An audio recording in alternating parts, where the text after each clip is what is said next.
Gruodžio 2. Iki kalėdų liko 23 dienos.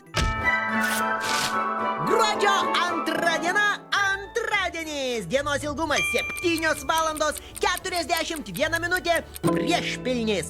Vardo dieną švenčia Liucijus, Svirgailas, Milmantė, Aurelija ir Paulina. Sveikinam visus! Na, o mes tęsiam kalėdų tradicijas visame pasaulyje. Šiandien keliaujam į Latviją. Ar žinojote, kad būtent Rygoje, Latvijos sostinėje, labai seniai pirmą kartą buvo papuošta kalėdų eglutė, dar net 16 amžiuje. Nuo tada eglutės tapo kalėdų simboliu visame pasaulyje. Įdomu, kuo ji tuomet buvo papuošta? Juk elektrinių lempučių girliandų tuo metu dar nebuvo. Gerai, keliaujam prie dienos užduoties.